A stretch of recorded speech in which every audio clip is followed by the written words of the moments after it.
వాగర్థావివ సంపృక్తౌ వాగర్థ ప్రతిపత్తయే జగతః పితరౌ వందే పార్వతీ పరమేశ్వరౌ. ఆదిత్యాయ చ సోమాయ మంగళాయ బుధాయ చ గురుశుక్ర శనిభ్యశ్చరాహవే కేతవే నమః.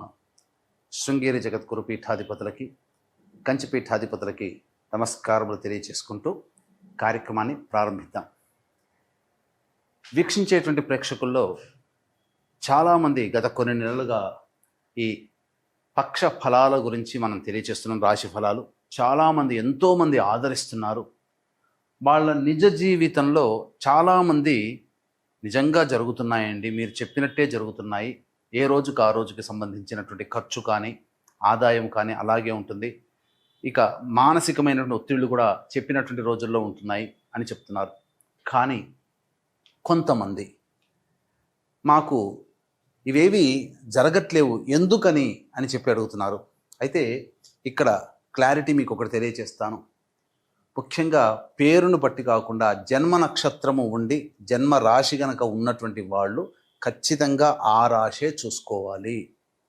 అది ఒకటి పాయింట్ గుర్తుపెట్టుకోవాలి. ఇక రెండో పాయింట్, చాలామంది ఈ జొడాయిక్ సైన్ సన్ ప్రకారం కనుక రవి ప్రకారం సూచించబడినటువంటిది. అంటే ఏంటి, జూలై 23 నుంచి ఆగస్టు 23 వరకు సింహరాశికి సంబంధించినటువంటి వాళ్ళు, ఈ జూలై 23 నుంచి ఆగస్టు 23 మధ్యలో పుట్టిన వాళ్ళు సింహరాశి చూసుకుంటున్నారు. అది తప్పు. మీరు పుట్టిన డేటు, టైము, ప్లేస్ను బట్టి మీకంటూ ఒక నక్షత్రము, ఒక రాశి ఉంటుంది. ఆ రాశి మాత్రమే చూసుకోవాలి. అయితే కొంతమంది మరి మాకు నక్షత్రాలు రాశులు లేవండి, మరి ఏంటి అన్నప్పుడు నామ నక్షత్రాన్ని బట్టి చూసుకోవాలి. అయితే ఇక్కడ కూడా చాలామంది పొరబడుతున్నటువంటి విషయం ఏంటంటే, ఉదాహరణకి లక్ష్మి అనే అమ్మాయి ఉంది. ఆ అమ్మాయి చూచే చోళ కాబట్టి లక్ష్మి అని అంటే అశ్విని నక్షత్రంగా భావించుకొని, మేషరాశిగా భావించుకొని మేషరాశి ఫలాలు చూస్తున్నారు. కానీ ఆ లక్ష్మి అనే అమ్మాయికి తెలుసు తాను కన్యారాశిలో పుట్టాను అని చెప్పి. కన్యారాశి చూడకుండా నామనక్షత్రమైనటువంటి అశ్విని నక్షత్రం సూచించే లక్ష్మి అనే పేరుని సూచించే మేషరాశిని చూసుకోవడం వల్ల ఆ అమ్మాయికి ఫలితాలు తారుమారవుతాయి. కాబట్టి ఏతావాత చెప్పొచ్చేది ఏంటంటే, కంక్లూజన్ ఒకే మాటలో చెప్పాలంటే, మీకు జన్మ నక్షత్రము ప్రకారము జన్మ రాశి ఉంటుంది. ఆ రాశిని బట్టే చూడాలి తప్ప సన్ జొడాయిక్ సైన్ అనగా ఈ మంత్లో పుట్టిన వాళ్ళు ఈ రాశి అని చెప్పుకుంటారు కదా, అది తప్పు. అది ఫాలో కాకూడదు. అలాగే మీకు జన్మ నక్షత్రము జన్మ రాశి తెలియకపోతేనే అప్పుడు నామ నక్షత్రాన్ని బట్టి చూసుకోవాలి. ఇది క్లారిటీగా అందరూ గమనించగల ప్రార్థన. అప్పుడే ఇప్పుడు నేను చెప్పబోయే ప్రతి పక్ష ఫలాలు చెప్పబోయే ఫలితాలు మీకు దాదాపుగా 90% మీకు సూట్ అవుతాయని చెప్పవచ్చు. ఇక గమనించుకున్నట్లయితే 12 రాశులకి సంబంధించినటువంటి ఫలితాలు మనం తెలుసుకునే ముందు ఈ యొక్క జూన్ 1వ తారీఖు నుంచి 15వ తారీఖు వరకు గ్రహ సంచారం ఏ విధంగా ఉందో తెలుసుకుందాం. యాజ్ యూజువల్గా శని మీనరాశిలో, రాహు కుంభరాశిలో, కేతు సింహరాశిలో, అలాగే శుక్రుడు మేషరాశిలో మరియు వృషభ రాశిలో రవి సంచారము, 6వ తారీఖు వరకు బుధుడు వృషభ రాశిలో, 7వ తారీఖు నుంచి బుధుడు మిథున రాశిలో, అలాగే గురువు మిథున రాశిలో, కుజుడు 6వ తారీఖు వరకు కర్కాటక రాశిలో, తదనంతరం 7వ తారీఖు నుంచి కుజుడు సింహరాశిలో మరియు కేతు కూడా సింహరాశిలోనే సంచారం చేస్తున్నాడు. కాబట్టి దీన్ని బట్టి ఫలితాలు ఆయా రాశుల వారికి ఏ విధంగా ఉండబోతుందో మనం తెలుసుకునే ప్రయత్నం చేద్దాం. ద్వాదశ రాశులలో భాగంగా 4వదైనటువంటి కర్కాటక రాశిలో జన్మించినటువంటి వారికి జూన్ 1వ తారీఖు రోజున 15వ తారీఖు రోజు వరకు ఏ విధంగా ఉండబోతుందో క్లుప్తంగా తెలియచేసుకుందాం. రాశిలోనే 6వ తారీఖు వరకు కుజుని యొక్క సంచార ప్రభావం. ఈ కారణం చేత మీరు మొండితనంతో ఎక్కువగా ఉంటారని చెప్పవచ్చు. ఇక మిమ్మల్ని మించిన వాళ్ళు లేరు అనేటువంటి భావన చాలా మటుకు తగ్గించుకోండి. ఎందుకనంటే ఇది భవిష్యత్తులో రాను రాను మీకు కొన్ని అవకాశాన్ని కోల్పోయేలా చేస్తుంది. 2వ స్థానంలో 7వ తారీఖు నుంచి కుజుని యొక్క సంచార ప్రభావం కేతువుతోనే కలిసి ఉండడం కారణం చేత మీరు గమనించుకున్నట్లయితే ఎలాంటి మార్పులు మీ యొక్క దైనందిన జీవితంలో వస్తాయంటే, ఇచ్చిన మాట నిలబెట్టుకోలేని పరిస్థితి వస్తుంది. ఇప్పుడే ఒక మాట అంటారు, తదనంతరం మళ్ళీ మాట మారుస్తారు. 7వ తారీఖు తర్వాత జరిగే సంఘటనలు అలాంటి పరిస్థితులు వస్తాయి. అలాగే మీ వాక్కుని ఎంతవరకు అదుపులో ఉంటుకుంటే మీరంతా సంతోషంగా ఉంటారు. లేకపోతే అనవసరమైనటువంటి వివాదాల్లో చిక్కుకుంటారు 7వ తారీఖు నుంచి. కాబట్టి జాగ్రత్తలు పాటించండి. ఇక 12వ ఇంట బుధుడు గురువు. సాధారణంగా ఇది అనవసరమైనటువంటి వృధా ఖర్చుల్ని సూచిస్తుంది. ధర్మపరమైనటువంటివే చక్కగానే సేవా కార్యక్రమాలకి ఎక్కువగా చారిటీకి మీ డబ్బుల్ని వినియోగించాల్సినటువంటి పరిస్థితి వస్తుంది.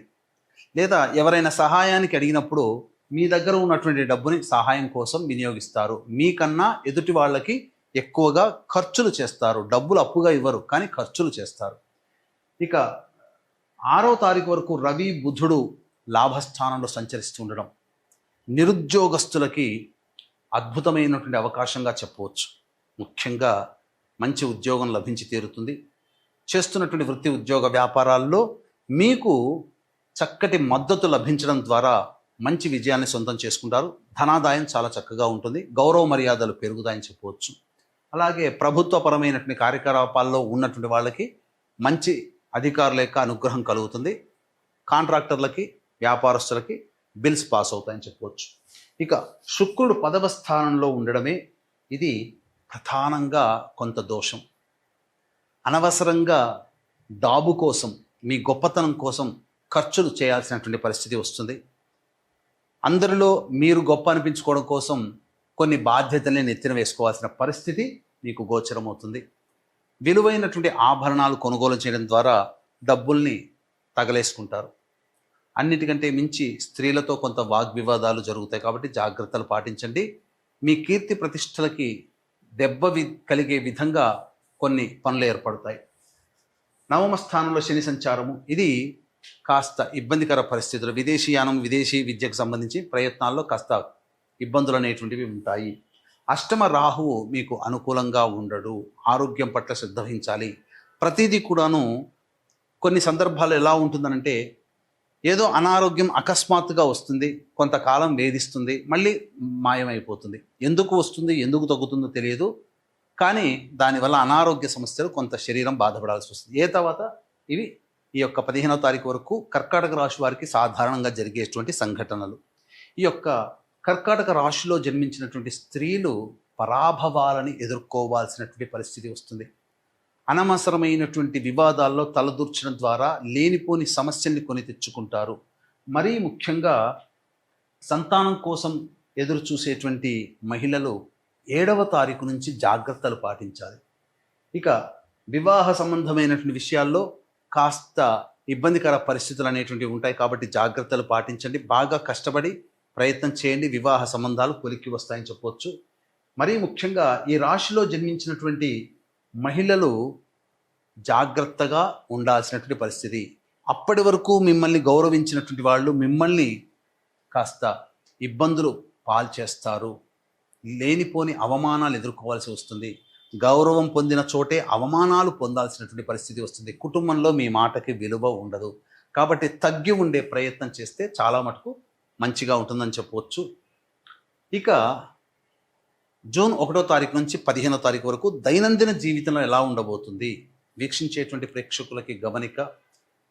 జూన్ 11వ తారీఖు రోజున మహాజ్యేష్ఠ పౌర్ణమి. జ్యేష్ఠ మాసము బుధునికి సంబంధించి, మరియు పౌర్ణమి రోజున బుధవారం ఉండడం అది బుధునికి సంబంధించింది. అప్పుడు జ్యేష్ఠ నక్షత్రం కూడా ఉండడం అది కూడా బుధ నక్షత్రమే. వెరసి చూసుకున్నట్లయితే ఈ మహాజ్యేష్ఠ పౌర్ణమి రోజున ఏ దేవత ఆరాధన చేస్తే ఆ దేవత యొక్క అనుగ్రహం సంపూర్ణంగా కలుగుతుంది. మనందరికీ కూడా మంచి యోగాల్ని కలగచేసేది జాతకరీత్యా నవగ్రహాలే. కావున నవగ్రహ సంపూర్ణ శాంతి మరియు జాతకరీత్యా సర్వదోష నివారణ పూజలు, హోమాలు అనేటువంటివి జరిపించి కరుంగలి మాలని మీకు అందివ్వడం జరుగుతుంది. అవకాశం ఉన్నవాళ్ళు కార్యక్రమ తదనంతరం కాంటాక్ట్ చేసి మీ గోత్రనామాలు నమోదు చేసుకోవచ్చు. ఇక 1వ తారీఖు రోజున పెండింగ్లో ఉన్నటువంటి పనులని పూర్తి చేసుకుంటారు. విందులు వినోదాల్లో పాల్గొంటారు. మిత్రుల కలయికతో ఆనందంగా గడుపుతారని చెప్పవచ్చు. 2, 3, 4 తారీఖుల్లో కుటుంబ సభ్యులతో వాగ్వివాదాలు చోటు చేసుకుంటాయి. మనస్సు ప్రశాంతంగా ఉండదు. అనవసరమైన ఖర్చులు మీకు ఎక్కువగా ఉంటాయి. 5, 6 తారీఖుల్లో సోదర సోదరీమణులతో ఇతర సహాయ సహకారాలతో పనులన్నీ పూర్తి చేసుకుంటారు. ఆనందకరమైన జీవితాన్ని పొందుతారు. మీ యొక్క పనులు ఇతరుల వలన సంపూర్ణంగా పూర్తి చేసుకుంటారు. అలాగే రాని బాకీలు వసూలవుతాయి. ఆనందకరంగా జీవిస్తారు. 7, 8, 9 తారీఖుల్లో తల్లిగారి ఆరోగ్యం పట్ల శ్రద్ధ వహించాలి. గృహ మరమ్మతులు, వాహన మరమ్మతులకు ఎక్కువగా ఖర్చులు అవుతాయి. అనవసరమైనటువంటి ఇబ్బందులు ఎదుర్కోవాల్సినటువంటి పరిస్థితి. గృహంలో ప్రశాంతత ఉండదు, చికాకులు ఎక్కువగా ఉంటాయి. 10, 11 తేదీల్లో మీ ఆరోగ్యం పట్ల శ్రద్ధ వహించాలి. వృధా కాలయాపన జరుగుతుంది. అలాగే ఏ పని యందు కూడాను శ్రద్ధ ఉండదు అని చెప్పవచ్చు. ఇక 12, 13, 14, 15 తేదీల్లో చక్కటి ఆదాయాన్ని సొంతం చేసుకుంటారు. కోల్పోయిన బంధుత్వాలు, ప్రేమలు, ఆప్యాయతలు, మిత్రులని మళ్ళీ తిరిగి పొందగలుగుతారు. అలాగే పొరపచ్చాలు, ఇతరులతో ఉన్నటువంటివన్నీ సాల్వ్ చేసుకుంటారు, పరిష్కరించుకొని ఆనందకరంగా జీవిస్తారు. ధనాదాయం చాలా చక్కగా ఉంటుంది. అన్ని విధాలుగా విందులు వినోదాల్లో కుటుంబ సభ్యులతో ఆనందంగా గడుపుతారని చెప్పవచ్చు. ఏ తర్వాత చెప్పొచ్చేది ఏమిటంటే 2, 3, 4 తేదీల్లో, అలాగే 10, 11 తేదీల్లో అనవసరమైనటువంటి ఖర్చులు అధికంగా ఉంటాయి కాబట్టి జాగ్రత్తలు పాటించండి. అలాగే మహా జ్యేష్ఠ పౌర్ణమి రోజున సంపూర్ణ నవగ్రహ శాంతి, సర్వదోష నివారణ పూజలు, హోమాలు అనేటివి జరిపించి శక్తిపాతం చేయబడినటువంటి కరుంగలి మాలను కూడా మీకు అందివ్వడం జరుగుతుంది. అవకాశం ఉన్న వాళ్ళు 11వ తారీఖు ఉదయం 9 గంటల లోపల మీ గోత్రనామాలు నమోదు చేసుకోండి. మరియు ఇప్పుడు చెప్పినటువంటివన్నీ కూడాను దైనందిన అనగా రోజువారీ కార్యకలాపాల్లో మీకు జరిగేటువంటివి.